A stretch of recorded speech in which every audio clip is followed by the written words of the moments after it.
Hello' students আমি যোৱাকালি ভিডিঅ'ত আমি ডিছকাছ কৰিছিলোঁ যে আমি প্ৰিপেৰেশ্যন ষ্টাৰ্ট কৰাৰ আগতে আমি চিলেবাছটো ভালদৰে বুজিব লাগিব আৰু তাৰপিছতে বহুতে কমেণ্ট কৰিছিল যে HS ছেকেণ্ড ইয়েৰৰ চিলেবাছটো লাগে। তো আজিলৈ আহিছোঁ সেই ছেকেণ্ড ইয়েৰ চিলেবাছ। তো প্ৰথমতে এটা কথা কৈ লওঁ যে নতুন চিলেবাছ 2025ৰ নতুন চিলেবাছ কিন্তু এতিয়ালৈকে অহা নাই। আৰু এটা কথা যে লাষ্ট ইয়েৰ আমাৰ বহুখিনি চেঞ্জ হৈছে চিলেবাছত, গতিকে এইবাৰ তেনেধৰণৰ একো চেঞ্জ হোৱাৰ কোনো আশা নাই। তাত তোমালোকে দেখা পাবা, তো আকৌ মই দেখাই আছোঁ। তো এইখিনি তোমালোকে লাষ্ট ইয়েৰ চিলেবাছখিনি এইবাৰ ফ'ল' কৰিব লাগিব, কাৰণ last year already syllabus change হৈছিলে, কিছুমান চেপ্টাৰ ৰিডিউচ কৰা হৈছিলে, গতিকে প্ৰত্যেক বছৰে তেনেকৈ ৰিডিউচ কৰি নাথাকে। গতিকে সেইখন তোমালোকে চালেই বা ফ'ল' কৰিলেই হ'ব, কাৰণ নতুন চিলেবাছ কেতিয়া আহে বা দিয়ে নে নিদিয়ে, যদি কিছুমান চেঞ্জেছ আহে তেতিয়াহে নতুন চিলেবাছ দিয়া দেখা যায়। গতিকে হয়তো আহিবও পাৰে বা নাহিবও পাৰে।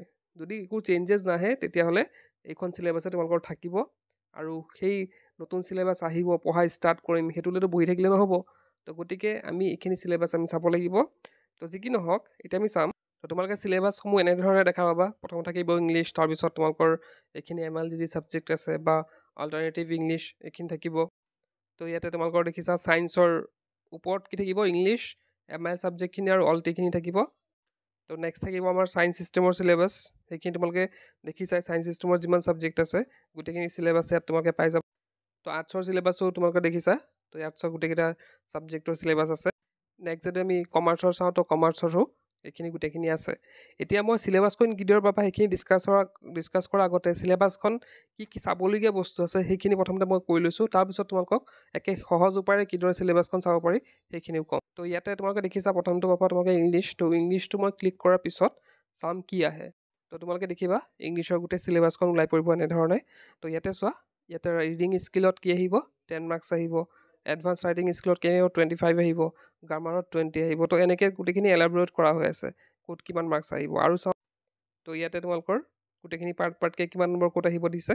তো ইয়াতে আমাৰ ইংলিছৰ দুখন কিতাপ হয়, এখন ফ্লেমিংগোৰ পৰা আহিব 30 আৰু ভিষ্টাছৰ পৰা আহিব 15। তো ইয়াতে তলত চোৱা ৰিডিং আনচিন পেছেজ, আনচিন পেছেজত কেনেধৰণৰ কুৱেশ্যন আহিব ইয়াতো গোটেইখিনি আছে। তাৰপিছতে এডভান্স ৰাইটিং স্কিলত কি কি আহিব, আমাৰ যেনেকৈ ইয়াত ৰিপৰ্ট ৰাইটিং আহিব, ফেকচুৱেল ডেছক্ৰিপশ্যন লিখিবলৈ আহিব, বিজনেছ অফিচিয়েল লেটাৰ আহিব, letter of to the editor আহিব, এপ্লিকেশ্যন ফৰ জব।